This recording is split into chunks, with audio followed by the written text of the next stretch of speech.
अभी बच्चों के अंदर एक सलाहियत एक खूबी देखी जाती है कि उनके अंदर जुस्तजू का मात्रा बहुत होता है, क्यूरियोसिटी बहुत है उनके अंदर सीखने की, चीज़ों को जानने की, खोज लगाने की उनके अंदर बहुत आदत होती है। अमूमन क्लास में ऐसा देखा गया है कि जब टीचर क्लास ले रही हैं तो अमूमन आपने देखा होगा कि एक बच्चा जो है वो बार बार जो है वो आपकी चीज़ को, आपकी पढ़ाई को, आप जो लेक्चर ले रहे हैं उसको रिस्पॉन्ड करना चाह रहे हैं, बार बार हाथ उठाता है, बार बार हाथ उठाता है, आप उसको बार बार निकाल देते हैं, आप उसको बैठते हैं, मतलब आप उसको बार बार टोक रहे होते हैं। इसी तरीके से आपने देखा होगा, अक्सर बेशतर मैंने देखा है अपने घर में किसी जगह पर कोई चीज़ एक बच्चे ने बनाई है और वो उसको शेयर करना चाह रहा है, वो चाह रहा है कि वो आपको लाके दिखाए, वो आपके उस पर कमेंट चाह रहा है, और हम उसको अक्सर बेशतर उसको निगलेक्ट कर रहे हैं। तो बुनियादी तौर पे बात यही है बहैसियत टीचर्स कि हम बच्चे की इस साइकिल को देखते हुए हम उसको इंकरेज करें। हम अगर उसको मज़ीद और नहीं आगे बढ़ा सकते, हम मज़ीद उसको अगर उसकी जो ये जस्तजू है इसको आगे मज़ीद और नहीं मिला सकते, लेकिन कम से कम हम मिनिमम जो हमारा लेवल किया होना चाहिए कि हम इंकरेज तो करें, हम उसको कम से कम डिस्करेज ना करें। कि जब वो कोई चीज़ प्रेजेंट करने आया है, कोई चीज़ दिखाने आया है, कोई चीज़ शेयर करने आया है, तो आप नहीं बैठ जाओ जगह पे जाके बैठो, ये ना हमारे यहाँ बुनियादी तौर पे बच्चों से बात करना, बच्चों को डील करना, बच्चों को ट्रीट करना, ये एक फन है और इसके ऊपर बहुत काम हो रहा है, बहुत कुछ लिखा गया है, बहुत कुछ जो है लेक्चर हो रहे हैं, बताया जा रहा है, वर्कशॉप लर्निंग की जाती है कि आप किस तरीके से बच्चों से बात करें। एक छोटी सी किताब है बच्चों से गुफ्तगू कैसे करें, ये नजर से गुजरी पढ़ी है, मिलती है, इसमें छोटी छोटी सी टिप्स दी हुई है। स्कूल टीचर के लिए भी बहुत ज़रूरी है और पेरेंट्स के लिए भी बहुत ज़रूरी है।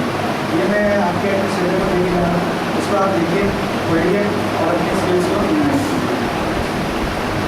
और हम अपने मेन लेक्चर की तरफ आते हैं, इफेक्टिव टीचिंग की तरफ।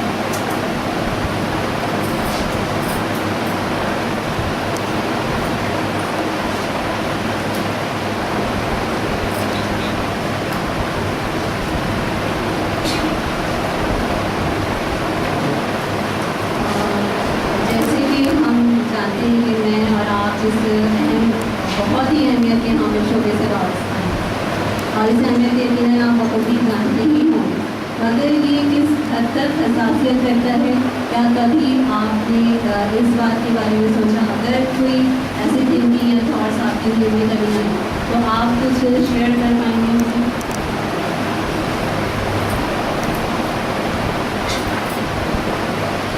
एक माहिर तालीम का कौल है कि तालिबे इल्मों की मुस्तक़बिल का इंतज़ार उस सिल्म पर है जिस तरफ उस्ताद उसे रवाना, यानी हम अपनी टीचिंग के थ्रू बच्चों को उनका मुस्तक़बिल उनके हाथों में दे रहे हैं, उनको रॉन्ग एंड राइट का फ़र्क बता रहे होते हैं, मगर क्या हमारी टीचिंग इस लेवल की है, इस हद तक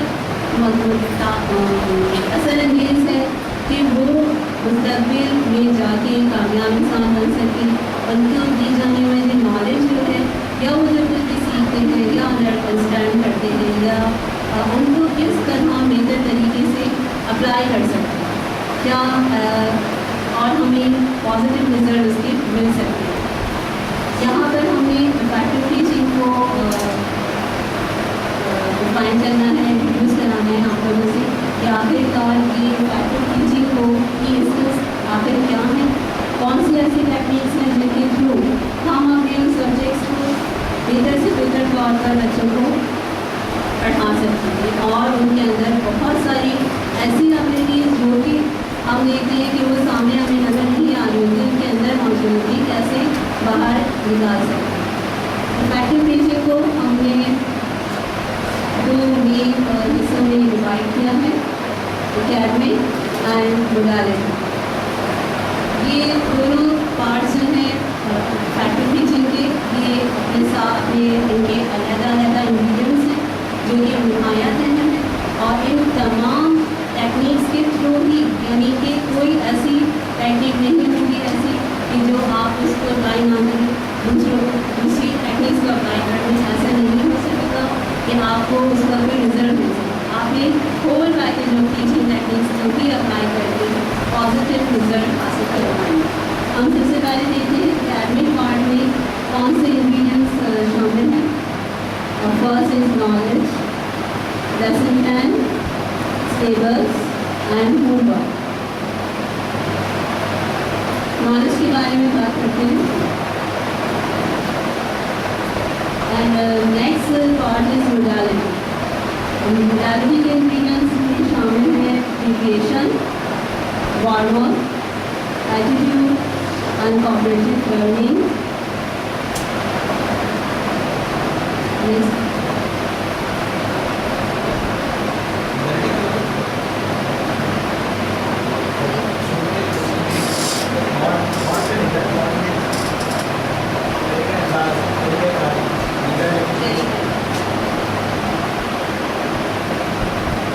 Knowledge. Teacher should have to command on his or her subject. Teacher आप जिस भी सब्जेक्ट से आपको पढ़ा रही हैं, अपने छात्र ने जिस भी सब्जेक्ट से वाबस्ता है, आपने उस सब्जेक्ट से मुकम्मल कमांड होनी लाजमी है. ये एक बुढ़ाया सा है हमारे में. हम सिर्फ ये सोचते हैं कि सिर्फ हमारे साथ में अगर किताब है तो बस हमें वही पढ़ानी है, उसमें जो मुझे सत्य मालूमात दी गई है वही हमें इम्प्लीमेंट करनी है. अगर सत्ता ही हमारे लिए काफ़ी या बच्चों के लिए, मगर इससे हम अपनी टीचिंग को परफेक्ट नहीं बना सकते. हमें अपने सब्जेक्ट के मुताबिक तमाम मालूमात का भरपूर अमूल होना चाहिए. और नेक्स्ट जो है कि she is continuously updated his and her knowledge and information about subject. आपको जब कमांड हासिल होती है, आप समझते कि हम अपने सब्जेक्ट के बारे में मुकम्मल कमांड रखते हैं, मगर इसका ये मतलब नहीं कि बस हमें जितनी मालूमात होती है, जितनी इन्फॉर्मेशन हमारे पास है, हम वहीं तक ही अपने आप को रखें. मगर वर्क के साथ साथ बहुत से सब्जेक्ट्स में बहुत सी तब्दीली आ चुकी है, बहुत सी चीज़ें आ चुकी हैं. हमें उन सारी इन्फॉर्मेशन, उन सारी नॉलेज के मुताबिक अपने आप को अपडेट रखना है, ताकि हम बच्चों को उस वक्त के हिसाब से उनको इन्फॉर्मेशन दे सकें. Next he she always ready to answer any question or advice by the student. जब हमें अपने सब्जेक्ट के मुताबिक मालूमात में कमांड हासिल है और हम अपडेट हैं अपनी नॉलेज से, अपने इंफॉर्मेशन से, जो कि हम अपने स्टूडेंट्स को दे रहे हैं, तो यकीनन हमें अपने अंदर इतना कॉन्फिडेंस, अपनी एबिलिटी को रखना है कि बच्चों की तरफ से आने वाले किसी भी किस्म के सवालात के लिए हम ज़हनी तौर पर तैयार हों. हम अपने जैसे कि अगर आज आप कोई सब चैप्टर स्टार्ट करते हैं और तो आप ज़हनी तौर पे तैयार हों, आप ज़हनी तौर पे इस चीज़ को देखें कि इस सब्जेक्ट से, इस चैप्टर से मुझे कितने सवाल स्टूडेंट्स के ज़रिए आ सकते हैं. तो आया मैं उन जवाब देने के काबिल अपने आप को पाती हूँ. इस वजह से आपने अपने आप को क्लास में जाने से पहले, चैप्टर को डिलीवर करने से पहले मेंटली तौर पर तैयार करना होगा कि किसी भी नायत के आने वाले सवाल के जवाब हम आ पाएँ. Next lesson plan. What is lesson plan? Copy दे दूँगा आपको, लिखने समझ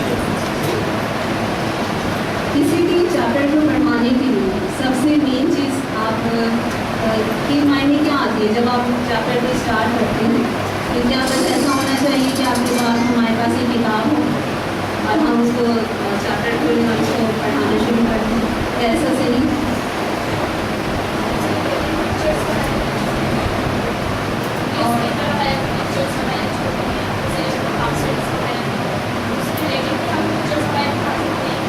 इसके अलावा एक लाइन में ये बताइए लेसन प्लान क्या है? ये जुमले में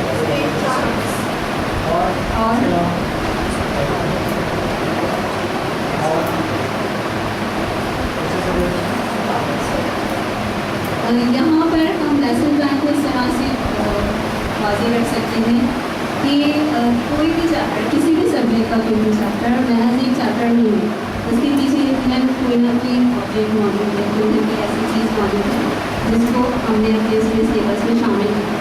तो ये नहीं कि हम अपने चैप्टर को स्टार्ट करते हैं और जो भी उसमें कॉम्प्लीमेंटेशन है एज इट बस जल्दी से हमने करवा दी और बच्चे की कॉपी में वो मौजूद है. ये हमारा काम नहीं होना चाहिए, बल्कि लेसन प्लान एक उतना इम्पॉर्टेंट और इतना यूजफुल और बहुत ही ज़्यादा अहम तरीन है, जिसके थ्रू हम लेसन के ऑब्जेक्ट को बहुत बेहतर तरीके से बच्चों तक पहुँचा सकते हैं। इसको एक लाइन में अगर हम इसकी डेफिनेशन दें तो ये होगी, make a plan to achieve your subject and lesson object. यानी चैप्टर का जो ऑब्जेक्ट है, जो बात हमें बच्चों तक पहुँचानी है, वो बात आसानी हम पहुँचा सकें।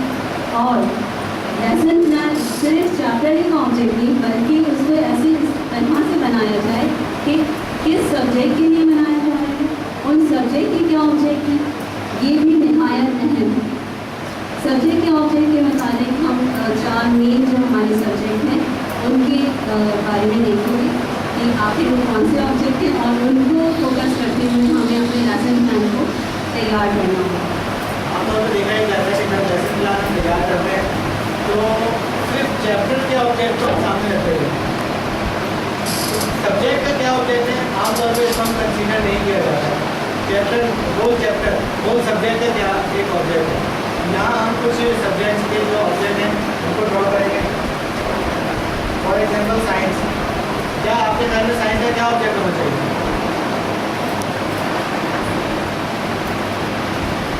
जब हम साइंस को पढ़ा रहे होते हैं क्या चीज़ हमारे मन में नजर होती है कि हम क्या चीज़ उसमें जो है फोकस पॉइंट हमारा क्या होगा? किसी भी चैप्टर को जब हम पढ़ा रहे होते हैं बच्चों को एक्सप्लेन कर रहे होते तो क्या चीज़ हो, और कोई सा एक ऐसा वर्ड जो आपके ज़हन में आ रहा है कि ये मकसद ये बात है, ये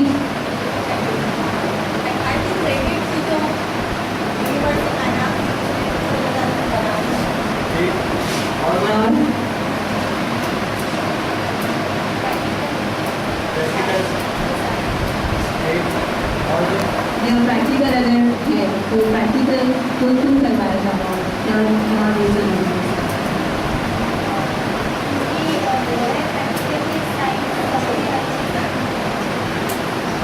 आपके भी बात ये है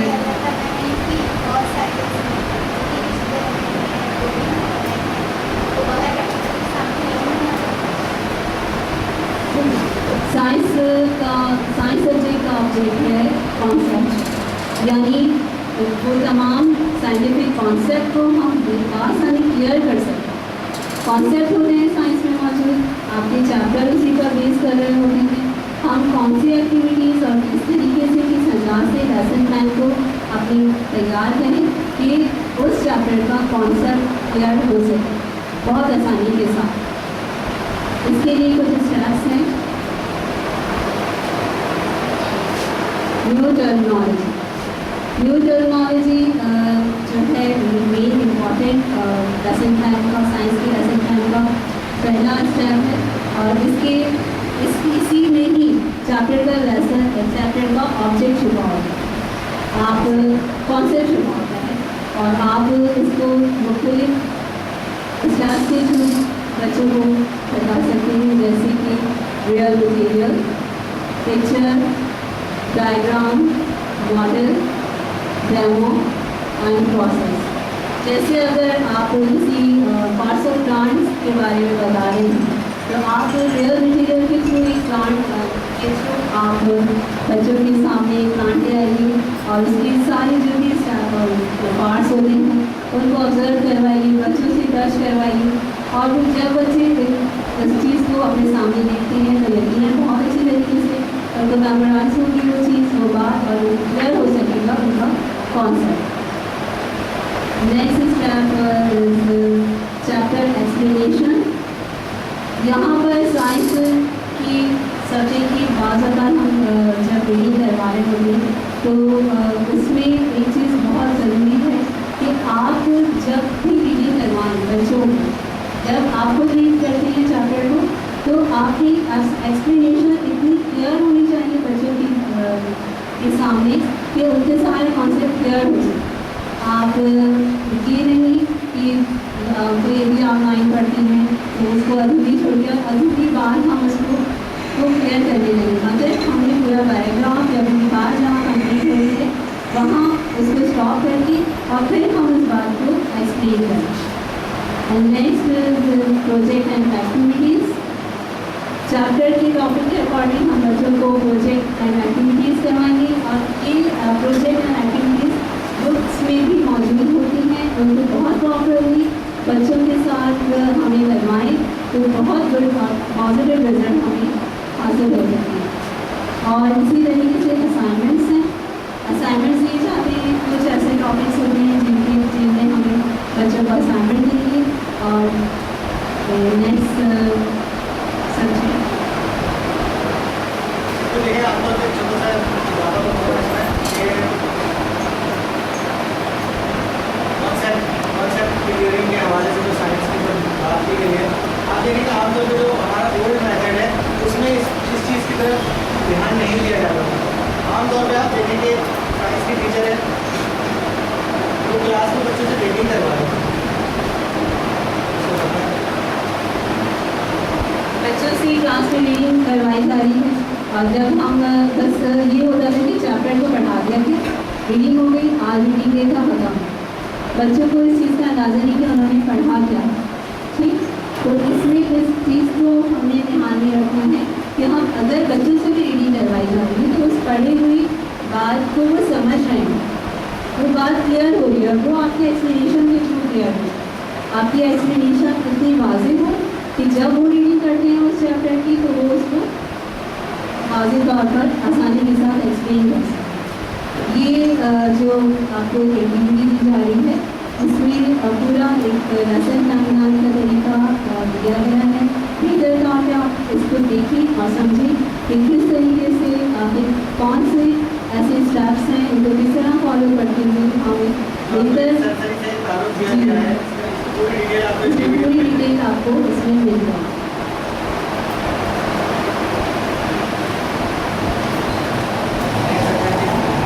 next subject is English. English का क्या ऑब्जेक्ट हो सकता है आपके? इंग्लिश को पढ़ाते वक्त किस चीज़ को फोकस किस चीज़ को फोकस किया जाए? Writing, action, vocabulary, grammar, type explain करने के लिए बच्चों को इंग्लिश यानी हम जब तमाम एक्टिविटीज़ का मकसद क्या होता है, किस चीज़ को फोकस कर रहे होते हैं, इंग्लिश को पढ़ाते हैं। इंग्लिश एक सब्जेक्ट के पॉइंट ऑफ व्यू से बताइए कि इंग्लिश एक सब्जेक्ट अब हमें उसे पढ़ाना है तो क्या चीज़ हमें फोकस करनी है कि क्या बात जो है, क्या चीज़ आप सामने बच्चों में देखना चाहिए कि वो हम डेवलप कर सकते। जैसे साइंस हमने देखा कि कॉन्सेप्ट क्लियर हो, हमें जब उसे पढ़ाना है, हम जब उन्हें एक्सप्लेन करेंगे तो बस कॉन्सेप्ट क्लियर होना है, हर आगे ट्रांसलेशन, टॉकिंग यानी स्पीकिंग, इसके अलावा जी इंग्लिश की सब्जेक्ट का मेन सब्जेक्ट है लैंग्वेज स्किल्स डेवलपमेंट। अभी तक हम देखते आए हैं कि पुराने ज़माने में जो बुक्स बना करती थी हमने देखी कि वो सारी ऐसे बेस हुआ और इन्फॉर्मेटिव होती थी। वहाँ पर किसी भी पर्सनालिटी के मुताबिक या किसी भी और इन्फॉर्मेशन को ऐसे के थ्रू बच्चों तक पहुँचाया जाता है। टीचर का काम ये होता था कि वो क्लास में आती हैं, बच्चों को रीडिंग को रीड करती हैं, बच्चों को रीडिंग करवाती हैं, कॉम्प्रिहेंशन करवाती और वो चैप्टर कंप्लीट होता है। वहाँ में कोई चीज़ क्लियर नहीं हो रही होगी, कोई सेंटेंस स्ट्रक्चर के बारे में नहीं बताया जा रहा होता या किसी भी तहरीरी अंदाज के बारे में बच्चे कुछ नहीं जान रहे कि ये आखिर हम क्या पढ़ रहे हैं। उन्हें सिर्फ बस ये पता है टीचर को कि मुझे इस चीज़ के बारे में इंफॉर्मेशन देनी है और बच्चा ये जानता है कि मुझे बस ये चैप्टर पढ़ूंगा तो इस बात के बारे में मुझे पता चल जाए। यहाँ तक कि अगर एग्जामिनेशन होते हैं और उसमें जब कॉपी चेकिंग हो रही है और वहाँ पर आप किसी पर्सनालिटी के बारे में पूछ रही हैं कि डेट ऑफ बर्थ क्या है या डेट ऑफ बर्थ क्या है या किस वक्त आए हुआ, ये सारी चीज़ें आपने जब उनकी कॉपीज़ को चेक करना है तो सिर्फ ये देखना कि वो डेट जो है वो सही लिखी है या नहीं, और अगर वो गलत है तो आप पूरा सेंटेंस इसको राउंड करें और बच्चों की नंबर फिर उनका क्या हाल होगा। मगर हमें इस चीज़ को देखना है कि यकीनन अगर गलत लिखी भी गई है तो जो उसका सेंटेंस स्ट्रक्चर है वो सही है, उसमें ग्रामर की कोई मिस्टेक तो नहीं है, वो एक वाज़ेह आपका सेंटेंस नज़र आ रहा है ग्रामर के पॉइंट ऑफ व्यू से, तो हमें उसको ज़रूर देखना है और बच्चों को, लेकिन हम उसके मार्क्स मिल रहे हैं, यानी हमें देखना है कि इंफॉर्मेशन नहीं बल्कि लैंग्वेज स्ट्रक्चर पे उसका काम सही तरीके से हुआ है या नहीं। इसके लिए हम लैंग्वेज डेवलपमेंट के लिए हमें हमारे 6 कोर एरियाज हैं जिन्हें हम कवर करते हुए अपने लेसन टाइम की तरफ जाएंगे। First is reading, writing, listening, speaking, grammar and vocabulary. हमें इस चीज़ का ध्यान रखना होगा कि जब हम लेसन प्लान करते हैं कि ये जो 6 कोर एरियाज है ये सारी जो स्किल्स हैं ये हम बच्चों में बेहतर तरीके से डेवलप कर सकें। इसके लिए first is new words chapter में से जब हम न्यू वर्ड्स अलग करते हैं जिसको हम हमारे वर्ड्स पढ़ेंगे तो अपने बच्चों को पढ़ा देते हैं, इस तरीके से नहीं करते, हमें न्यू वर्ड्स दिए और उसके थ्रू हम बच्चों में कौन से स्किल डेवलप कर रहे हैं वोकैबुलरी, यानी कि उनके पास अभी ना रहे अल्फाजों का उन्हें पता चल रही है अल्फाज उनसे इंट्रोड्यूस हो रहे हैं। एंड नेक्स्ट इज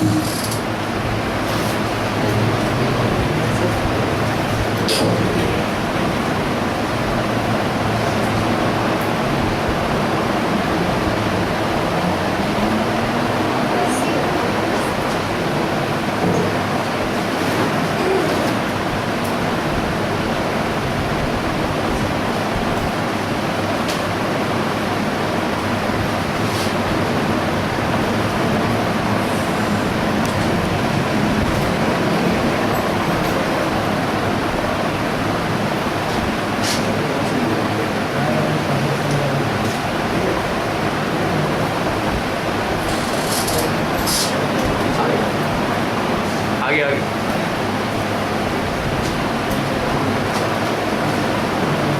नीटअप हो गए हो।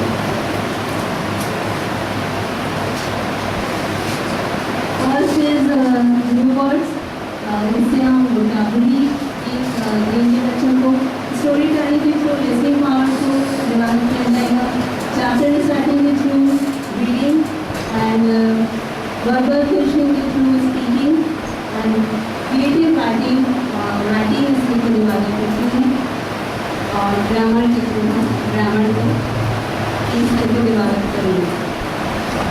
इन स्टेप्स को देखते हुए आपको बहुत आसानी अंदाज़ा हो रहा होगा कि जब ये तमाम skill vocabulary, listening, reading, speaking and writing and grammar यकीनन ये लैंग्वेज किसी भी लैंग्वेज का मेन चीज़ें होती हैं, जब ये स्किल्स डेवलप हो जाएंगे यकीनन हम उस टारगेट तक पहुँच सकेंगे बच्चों के जो कि हम चाहते हैं।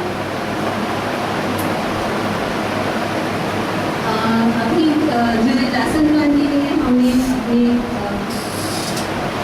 जिस टाइप से कि ये 11 ब्लॉक्स जो हैं किसी भी लैंग्वेज को जब हम सीखते हैं लेकिन हमारी लिसनिंग पावर डेवलप हुई है, इसको डेवलप हुई है, स्पीकिंग हो रही है, रीडिंग हो रही है, मगर ये सब चीज़ें क्या हम अपनी राइटिंग के थ्रू अप्लाई कर सकते हैं?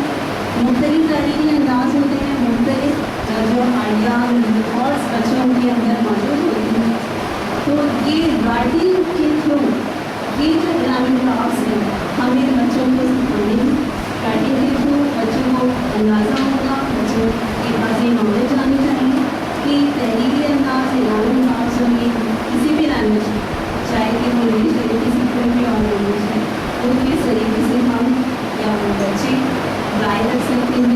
thoughts to make ideas. Next chapter is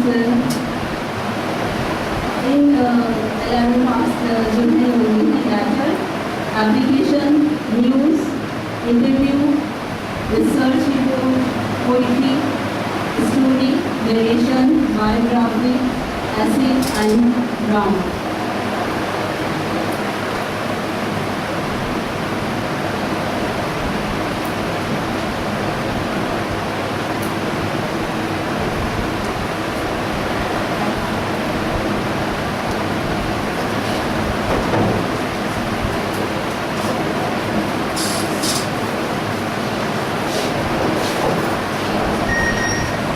बुनियादी तौर पर आपको दो चीज़ें यहाँ पर बताई गई लेसन प्लानिंग के हवाले से। एक साइंस के हवाले से हमने बात की कि जब हम पढ़ाएंगे साइंस को तो हमारा जो फोकस पॉइंट है वो है कॉन्सेप्ट क्लियरिंग। आमतौर पर हमने देखे हैं कि हमारे जो साइंस को पढ़ा रहे हैं तो हमारे पेशे नज़र ये चीज़ नहीं होती। इसका प्रूफ क्या है? इसका प्रूफ ये जैसे मैं बता रहा था बात कर रही थी कि आप एक साइंस की क्लास में जाएँ, एक बच्चे को खड़ा करा के रीडिंग करवाई जा रही है, टीचर से पूछा आपने इसको रीडिंग क्यों करवाई है? सर इसकी रीडिंग अच्छी हो जाएगी। रीडिंग अच्छी करवाने के लिए साइंस का पीरियड करेगा। यानी जब आप साइंस पढ़ा रहे हैं तो आप इसकी रीडिंग पे क्यों तवज्जो देंगे? रीडिंग पे तवज्जो देंगे तो साइंस इंग्लिश टीचर का काम है। आपने तो यहाँ पर तमाम तर स्टेप जो लेने हैं, तमाम तर जो आपका फोकस होगा वो इस चीज़ के ऊपर होगा कि जो आपने सर्कुलेटरी सिस्टम पढ़ा रही हैं, जो आप ब्रेन का सिस्टम पढ़ा रही हैं, जो आपने बोन्स का सिस्टम पढ़ाया है, एटम को पढ़ाया है, वो चीज़ इस बच्चे के माइंड में क्लियर होनी चाहिए कि कॉन्सेप्ट है क्या। दिन और दिन जो रात में बदल रहा है, रात को दिन में बदल के ये पीछे कॉन्सेप्ट क्या है, इस कॉन्सेप्ट को बेसिकली क्लियर करना है।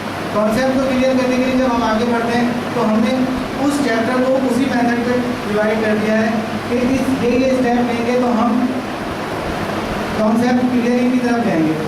यानी रीडिंग नहीं करवानी है हमने, उसमें क्या करवाना है हमने, उसमें सबसे पहले हम न्यू टर्मिनोलॉजी इंट्रोड्यूस करवाएंगे।